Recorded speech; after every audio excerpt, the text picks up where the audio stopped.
എത്ര ബാക്കി വെച്ചാണ് ഇങ്ങനെ ട്രിപ്പ്? നിന്റെ കല്യാണം കഴിഞ്ഞ ശേഷം നിന്നെ ഒന്നും കിട്ടിയിട്ടില്ല. അവരെയും കൂടെ കൊണ്ടുവരായിരുന്നല്ലേ? ആര്? വൈഫിനെയും കുട്ടികളെ. ശരിയാ, ഭാര്യയും കുട്ടികളെന്നൊക്കെ പറഞ്ഞ ദൈവത്തിന്റെ ഒരു അനുഗ്രഹം. എടാ, അത് നിനക്കൊരു കുടുംബവും കുട്ടികളൊക്കെ ആകുമ്പോഴേ മനസ്സിലാവും. കുടുംബത്തിൽ കയറ്റാൻ കൊള്ളാത്തവർക്കൊക്കെ ഒരു കുടുംബമായപ്പോ കാണിക്കുന്നു ഒക്കെ. ബാ മോനെ വീഴും. മോനാ? ഓ സോറി, ഞാൻ എന്റെ കണ്ണമ്മോനാന്ന് വിചാരിച്ചു പോയി. ഓക്കെ, അപ്പൊ എല്ലാരും യോ പറഞ്ഞേ. എന്താടാ നീയൊക്കെ ഇങ്ങനെ ഇരിക്കുന്നത്? എടാ അലമ്പാക്കാതെ ഇടും, അത് പരിചയമില്ലാത്ത സ്ഥലവും. ഇത്തവണത്തെ ഇലക്ഷനെ പറ്റി നിനക്ക് എന്താണ് അഭിപ്രായം? ശുഭപ്രതീക്ഷ, 100% വിജയം, അതിൽ കുറഞ്ഞൊന്നുമില്ല.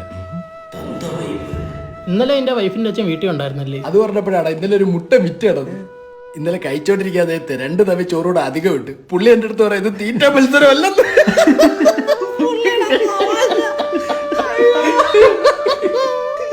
നിനക്കൊക്കെ എന്തോ പറ്റിയടാ? ഒരുമാതിരി അച്ഛൻ്റെ കൂട്ടുകാരന്മാരുടെ ട്രിപ്പ് വന്ന ഫീല്. നിനക്ക് എന്ത് ചിനു?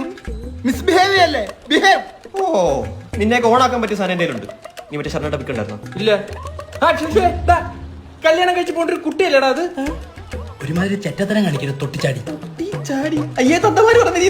അതെ, എനിക്കിന്ന് പോയിട്ട് നേരത്തെ പോണം, പിള്ളേരായിട്ട് ബീച്ചിൽ പോകാന്ന് പറഞ്ഞു. ആ, നമുക്ക് മടങ്ങാം. നീ വരുന്നില്ലേ? ഇല്ല, തന്തമാരെല്ലാം അവിടെ പോയാൽ മതി. ബാ.